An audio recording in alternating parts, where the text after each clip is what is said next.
Brian Teyssier, and welcome back to another Road to Closed Quick Hacks. So this video is going to be a little different. Usually I give you tips and tricks or what you should do, what you shouldn't do. I thought it'd be interesting to change it up just a little bit, and that is we are going to talk about most memorable client. So there's most memorable client good, there's most memorable client bad. But today I'm going to talk about most memorable client bad, and that's from 2022 all the way to 2007 when I first started. I won't be naming any names of my sellers, Dale, but what had happened was this client reached out to me through LinkedIn because of my marketing.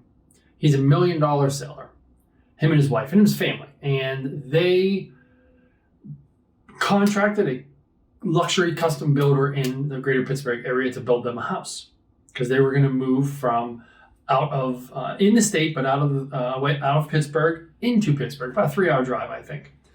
And whenever they were doing that for job improvement, I'm not quite sure of the details. Maybe they were one of them. I think one of them was getting a better job at a different company, right? So then they signed the papers. They haven't even broke ground yet at all. And I guess somehow they either told their current job or the current job found out, gave them an offer they couldn't refuse to stay out of Pittsburgh, where they're at. Family's already set up, house built, whatever, wherever they're at. And they can't get out of this contract, right? So they weighed out their options, contacted me. I said I could certainly do my best. It's brand new construction. It's called TBB, to be built, not even built yet. In the Pennsylvania MLS, we can't list a property live on the MLS until there's a foundation built. There's something called TBB, to be built. You can list it as to be built, but it's limited where it goes. Doesn't go to Zillow, doesn't go to Realtor.com, etc. So I guess they went out their options. I wasn't part of that. And to get out of it might have been more expensive than it was to try and to build it and sell it, right? So again, keep in mind, it's not built at all. There's nothing. There's dirt there. It's in a plan of homes, $1 million homes, brand new plan up north of Pittsburgh. And they may have had one home built, but all these different builders were starting to build them out of the ground.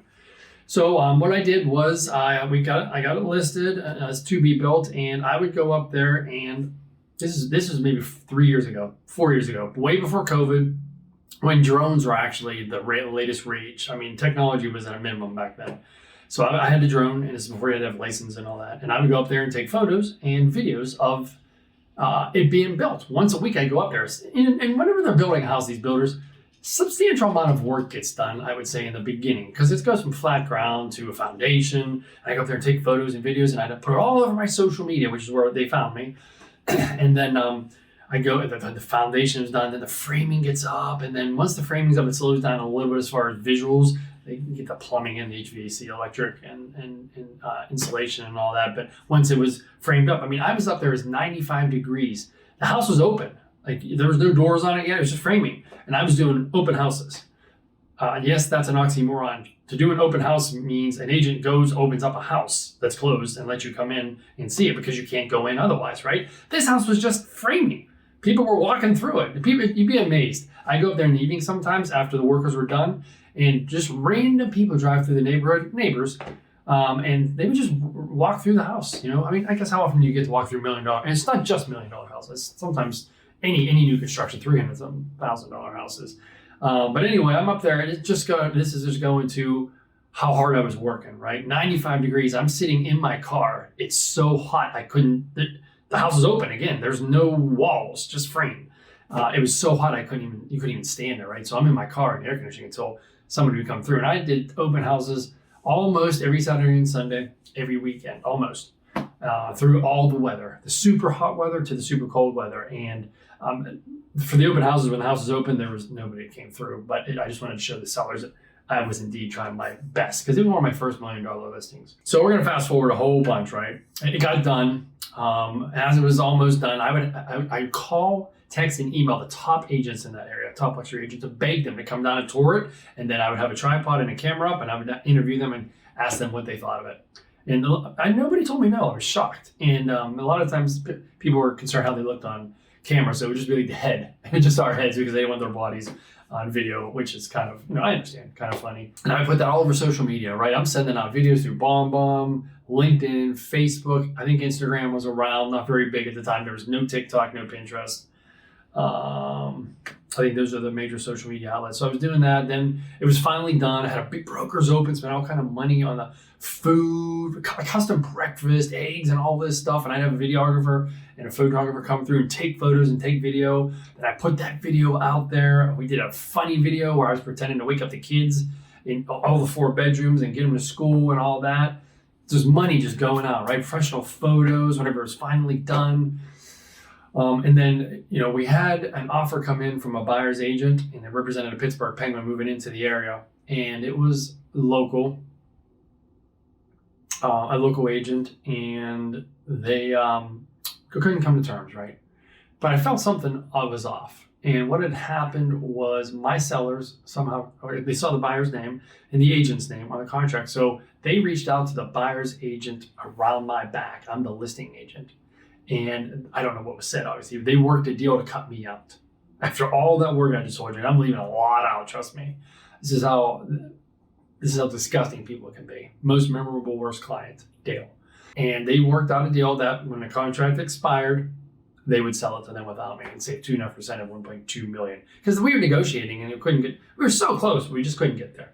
But I would bet, and I don't remember the numbers now, but I'd be willing to bet the gap was the commission they would owe us.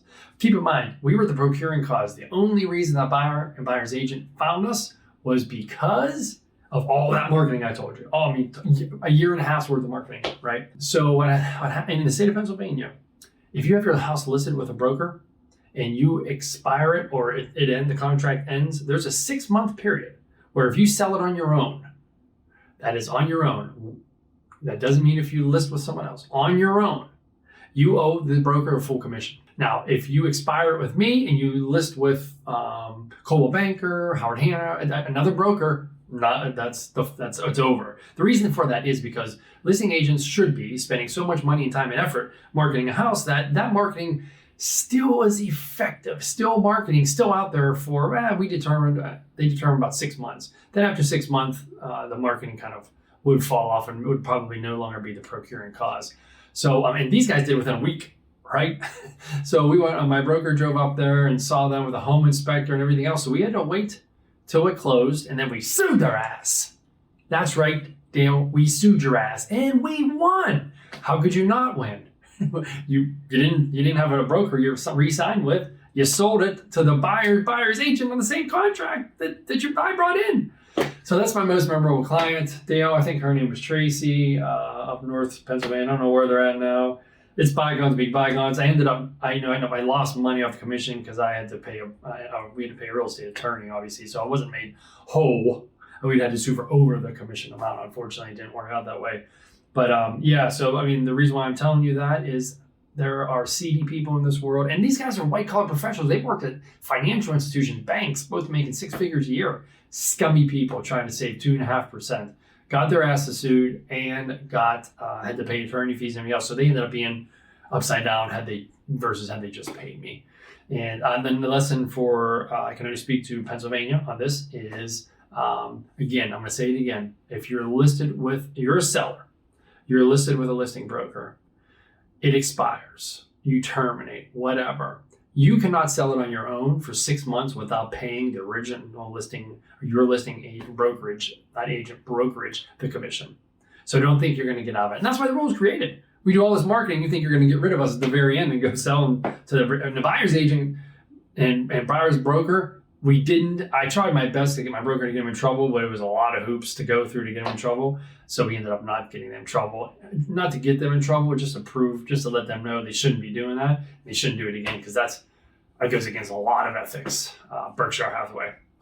All right, that is a road to close quick hacks. It's an unfortunate quick hack this time, but it does happen. And I want to make sure you understand the residential real estate market isn't all rosy-dozy.